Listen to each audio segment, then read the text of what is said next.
Kimmie finally has a glimpse at saving her sister. Horace has the perfect piece that he needs to execute his plan.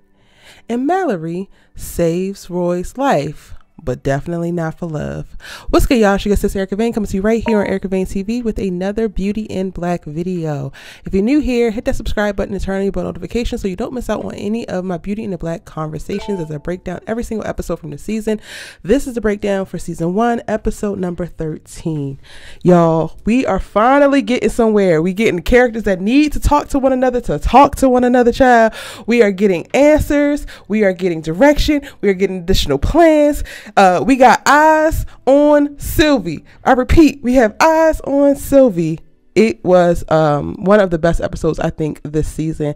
And it starts off with Kimmie commandeering a passerby's car after she jumps out to try to call the police, and she sees the crash because y'all know she flipped the car to try to get away from one of Jules's goons, and they get out right in time before that car falls off of the bridge. But when a person stops to see if they are okay, she jumps in her car and then bolts it over to Rain. And I'm sorry, at my last breakdown I forgot to mention that part at the very end, but that's what actually went down. Now, in other news across town, the little black man with the big family and the big house in suburbia playing dutiful dad, yeah, that's also Jules. That's his other persona, because y'all know he doing double duty. He is at home for his daughter's birthday when he gets the call from Mallory about finding Roy and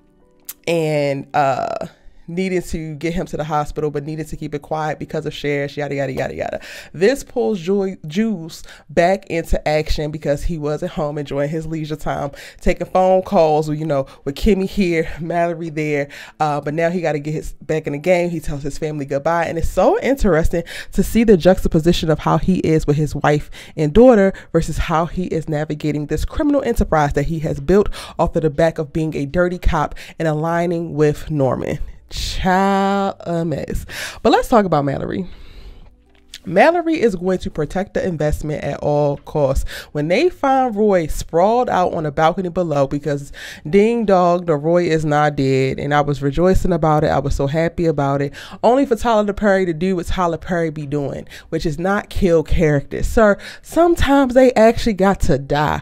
Roy is serving no purpose other than get his ass whooped at the beginning by Horace, only to grab his cane and turn it on him and then curse him to death and say he can't wait to piss in his grave, yada, yada, yada, yada. Come on and add fuel to the fire, why don't you?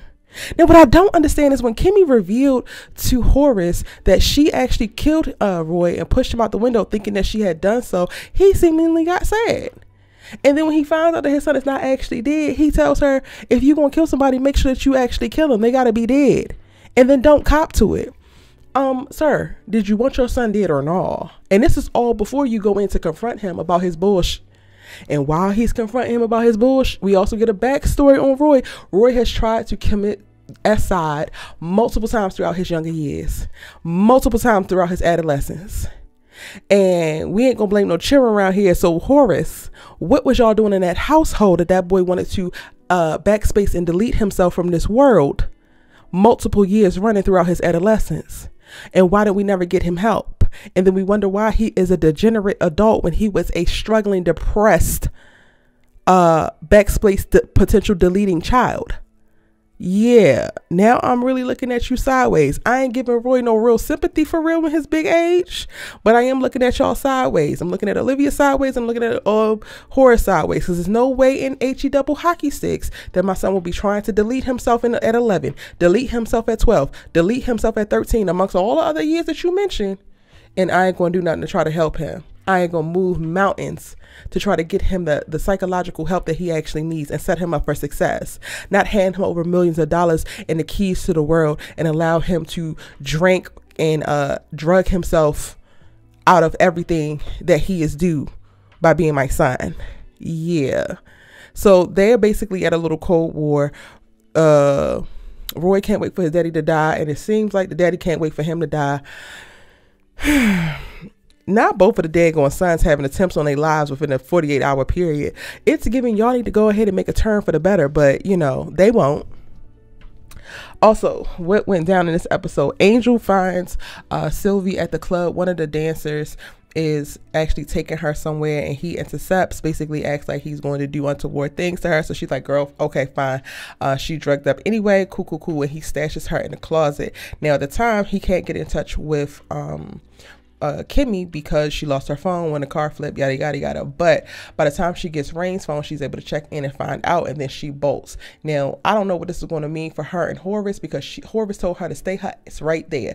He steps out to go deal with Roy, who's at the same hospital, and then comes back and sees that Kimmie is gone. However, he did tell Kimmie to go back to normal and go into the club, and that's exactly where she's going to go get her sister. So hopefully he don't get no miscommunication or feel away, even though it looks like he was pissed when he comes in to find out that Kimmie is not actually there. Maybe he had more to plan to tell her, but he didn't actually get a chance to. Who the heck knows? However, Kimmie is going to wind up being Horace's ace in the hole. He wants to use her to help disinherit his brother, and then go after disinheriting his sons so that he can get most of their shares for himself. And it's not necessarily clear of how he's going to use her to do it, but he initially wants her to go back to the club and try to get as much information on Norman as possible. I think that he's going to try to get him indicted, and then that would make him get a felony, class B felony with drugs or racketeering or something like that. That would automatically disinherit him. Also, Mallory reveals on the way to the hospital that you cannot have a drug problem and have that documented, because that will also disinherit you as well. And Mallory is really sticking by Roy and trying to make sure that he doesn't get this on his record. It doesn't come up, because I think that her shares are tied to being married to Roy, and she can only continue to run the business and only continue to have the power stake that she does because she is married to Roy. Like I said, it's finally getting good. Now, over at back at Sodomy and Gomorrah, also known as Delinda's, the strip club, Charles is down there again, throwing money, making it rain, doing debauchery things, and then runs into one of the dancers who knew about the guy who stole his Lambo, and he wants to hit a lick and try to rob him still, which gives stupid, because if the last boy that robbed him drove the Lambo, tried to get to his house, got shot up and blown up, why in the hell would you try to go and now finish the lick? But Charles is already peeping it, because he's like, okay, I got a Bentley outside, so if you want to die too, go ahead, have at it, boo. Yeah, exactly. Stop being stupid. Now, I want them to stop stressing Angel out, because Angel is doing the best that he can. He is running around this club trying his best, make a little money and look normal, protect Sylvie, try to prevent his homeboy from trying to rob Charles again and end up dead, all while staying out of the radar and keeping his head on the swivel so that he can know what is going on and how things is moving, ultimately so that they can all make their escape. Let me find out that Angel gonna wind up being the MVP after all. Child. Now, oh, and then also Angel gets into it with the little bouncer that's down there who's covering for Delinda, because the dancer snitches on him when she comes back to try to look for Sylvie, and he's like, I don't know where she is, but he's stashed in the closet. So then the bouncer is like, you know where he is. I know that that's Kimmie's sister. You are her friend. I already know. Boop, boop, boop.